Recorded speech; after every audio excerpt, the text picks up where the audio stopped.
I think if I hear you call me Becky one more time, six-pack, I'm gonna pop your tops. All six of them.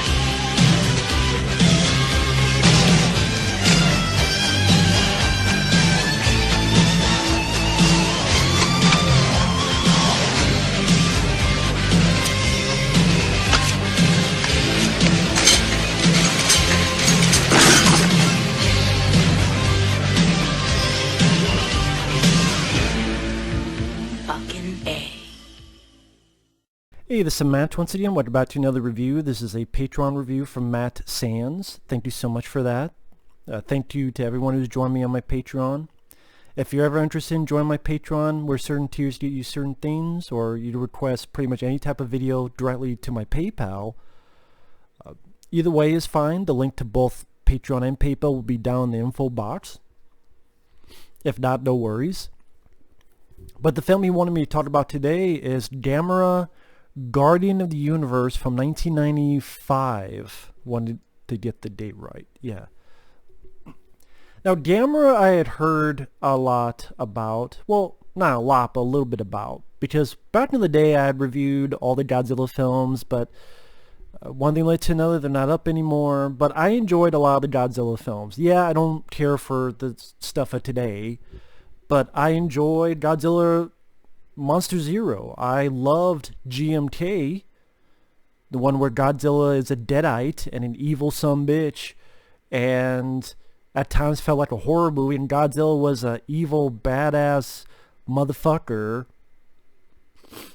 and was hardcore in that movie. I loved that, and that's from the same director who did this, so that was cool.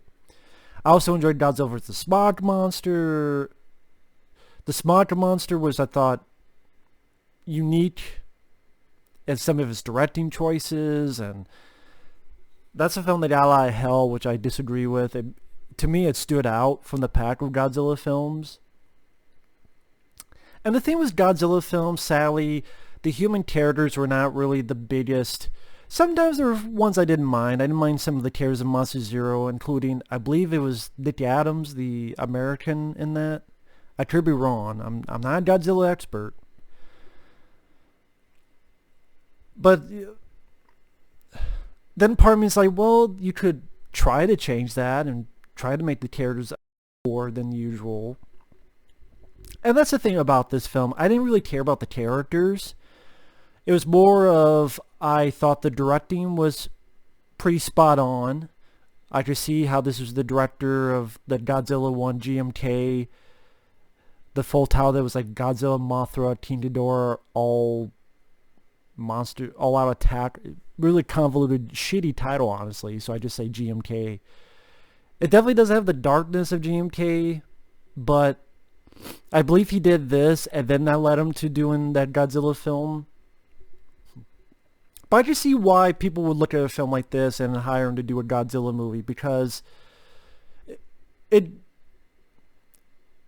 the setup of the film, the ship that's carrying plutonium, they collide with this thing that's floating off the eastern coast of the Philippines, and they're investigating it. They find these little trinkets on it. They're wondering what it is. Meanwhile, someone gets attacked in the boat, and they realize it's some kind of giant bird. And, well, I guess one bit of darkness, there's a female scientist who studies birds and those type of creatures. And they find like this giant pellet, and they're wondering, it's too big. What's going on? It's too big. And they search it, and there's human remains. Like, you get the idea. There's human remains in there. So, you know, there's still some darkness in it. It's not. I still don't think it's as much as GMK, but there's moments. I mean, for example, there's another where a nice POV shot where a dog gets taken from one of these flying creatures.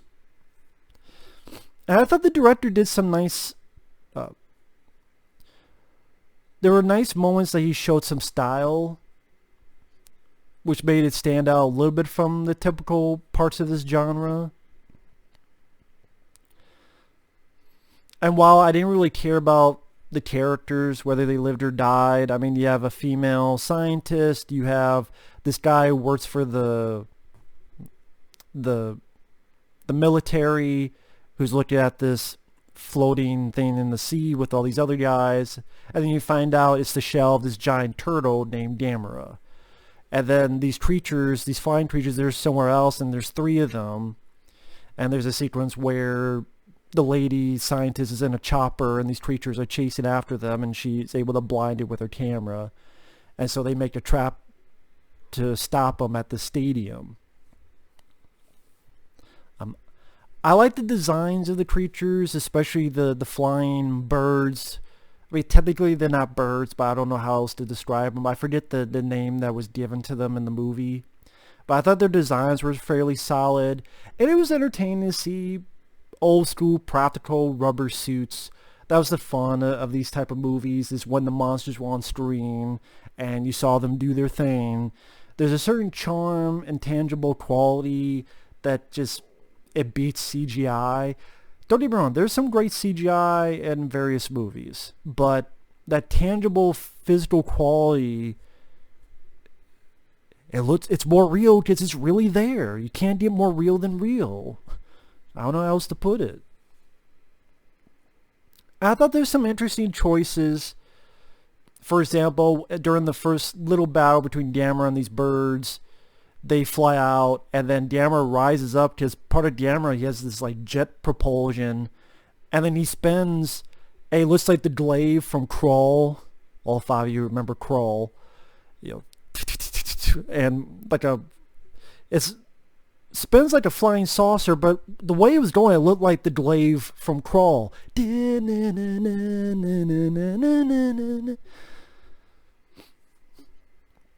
And despite Godzilla, how maybe he's a good guy and maybe he's a bad guy, throughout the franchise it kind of flips from one to the other. This one, you do get the sense that Gamera is a good guy. Much like, I guess, sometimes Mothra does. Although that was the little ladies. There's a point where Gamera forms a bond with this... not a little girl, but a teenage girl. And sort of what he feels, she feels, there's a certain bond between them. And there's parts where he protects people, like protects people on a bridge. They gave the birds like these lasers, which was fun. There's some really nice direction. There's some nice direction choices. That definitely helped the film quite a bit. For example, there's a bit where the camera's focusing on the girl, and then it goes to some bubbles, and you see the camera, without cutting, twirling downward through the sea to rest on Gamera sleeping at the bottom of the ocean. But certain transitions, or in the final battle, there's moments where the camera would cut to the eyes of Gamera, then the eyes of the bird. I'm like, is this a Sergio Leone movie? We don't hear some Ennio Morricone music? But I mean in a good way. Or at one point a super fireball happens, and then you see an up-close eye of a creature, and there's some nice style, and it pumped up some of the action scenes, in particular the third act, fairly well. And there's some nice model work and destruction. And the battle at the end is entertaining, and because of the director, he decided to go a little bit of the extra mile, so it made the action work a bit more, a few more notches above the norm. Like, this could have been just a forgettable, okay, another wannabe Godzilla film. And no, the director, you tell he wanted to prove himself, to do a little bit more than the usual. Whether it be, again, certain POV shots, or certain transitions, or certain choices he made as a director. And like I said, I can see why they hired him to do a Godzilla movie. Now again, GMK, I give more credit, maybe because on a superficial reason, it's Godzilla, so there's more history with that. Maybe because Gamera's design, I don't mind, but it is funky that it's, you know, a giant turtle. I know it's unfair, but at the end of the day, it's always going to make me go like, it's a giant turtle. Just maybe because I'm a Ninja Turtle fan, so I'm like, is that the Michael Bay's new Ninja Turtle movie? That's going to be the reboot. They're going to reboot it again, and Michael Bay's going to be involved again, and that's going to be the Ninja Turtles. This fucking guy here. That's not Raphael. That's Gamera.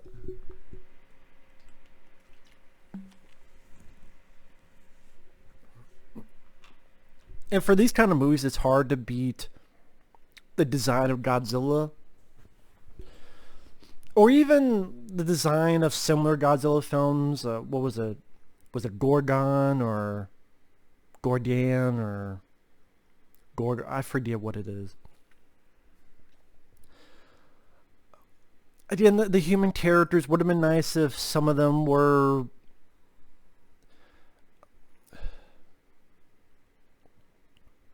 I know it's not fair to you say for a lot of Godzilla films, but I can't say I didn't dislike, I just didn't give a shit about any of the characters. So when they're on screen, I'm like, I don't care. I don't care that this girl has a bond with Gamera. You're kind of just waiting for the next monster battle or anything to do with the monster, which gets some easy fun. Again, some of the directing choices entertaining. The score... I don't remember the score being bad, but I can't remember the score off the top of my head on the flip side. And that's one thing I say with GMK. That's a score I liked a bit more, because that one at times did feel like a horror movie. And maybe like that story where Godzilla represented the ghosts or the pain of the people in the past that died from the bombings, and Godzilla was like a manifestation. I don't want to say a ghost, but some people look at it that way. So maybe that's in like GMK, its story was a bit more interesting, and that kind of went along smoother compared to this. But at the same time, compared to a lot of Godzilla ripoffs, and this definitely had enough style, enough entertainment in its action scenes, good enough model work, destruction angle, that if you're into Godzilla, if you're into those type of movies, you've never seen Gamera, you should at least check out Gamera Guardian Universe. It's, for its budget, for the time, it's fairly well made. Again, you get some nice action bits at the end. You know, super fireballs, slamming into buildings here and there. At one point, even briefly into space, I'm like, oh shit, it's going to be Superman again. This is better than Man of Steel, I'll give you that. I'd rather watch this than Man of Steel, and it's a lot shorter. Boo! Well, that's my opinion. I don't know what else to say, unless I can think of some trivia, and by think, as in look it up. I know there were sequels to this, including Gamera 2 Attack of Legion. I'm surprised they never did a Godzilla vs. Gamera movie. I'm sure it's been talked about a lot, but maybe they just never thought. I don't know, maybe they just went, nah, it's not worth it.